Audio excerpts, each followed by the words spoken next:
And so when we see that in one more generation, the minorities of America, African Americans, Hispanic Americans, and Asian Americans will be the majority of the country, you can't go around saying we don't want to have a solid immigration policy. So if you don't deport them, how do you send them home?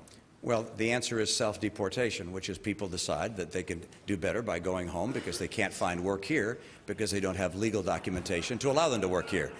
We're going to dismiss the 47%. There are 47% of the people who will vote for the president no matter what.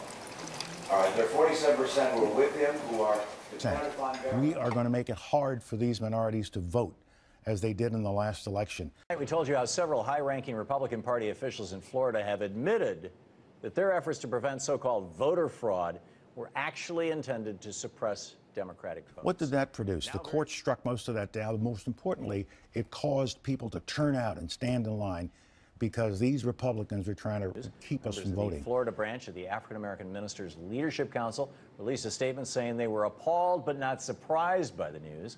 Elder Lee Harris, a pastor in Jacksonville, said, "There's a reason African Americans stood in line for hours on November 6th. We knew that these early voting and voter registration restrictions were meant to keep us away from the polls. But we've come too far and fought too hard to let anyone take away our vote again." There's also a dark vein of intolerance in some parts of the party. What do I mean by that? What I mean by that is they still sort of look down on minorities. How can I evidence that?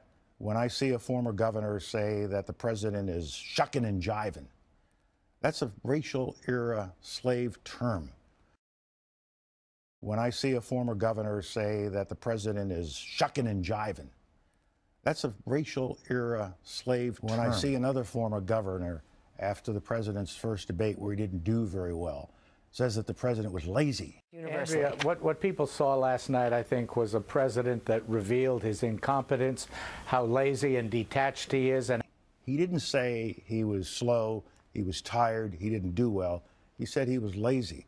Now, it may not mean anything to most Americans, but to those of us who are African Americans, the second word is shiftless, and then there's a third word that goes along with it. Birther, the whole birther movement.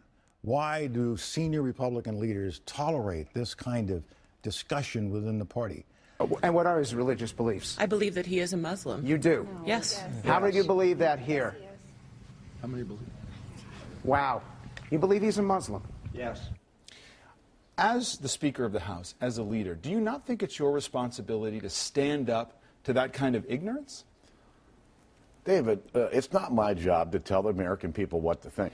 There are elements of this country who question the president's citizenship, who think that his birth certificate is inauthentic. Will you call that what it is, which is crazy talk? David, I mean, a lot of that has been an issue sort of generated by not only the media but others in the country. Most Americans really are beyond that, and they want us to focus. Is somebody who brings that up just engaging in crazy talk?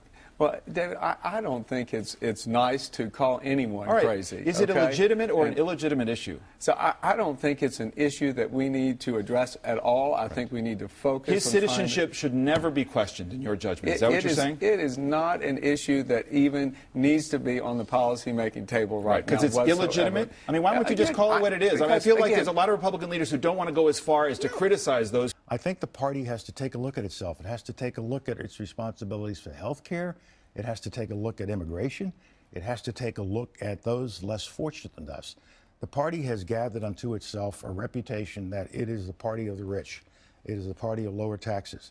But there are a lot of people who are lower down the food chain, the economic chain, who are also paying lots of taxes relative to their income. And they need help.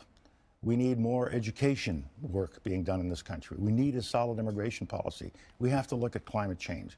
There are a lot of things that the American people are expecting. And the Republican Party, as they get ready for the next election, really has to focus on some of these issues and not ignore them. Everybody wants to talk about who's going to be the candidate. You better think first about what's the party you're actually going to represent. If it's just going to represent the far right wing of the political spectrum, I think the party is in difficulty. I'm a moderate. I'm still a Republican. That's how I was raised. And until I voted for Mr. Obama twice, I had voted for 7 straight Republican presidents.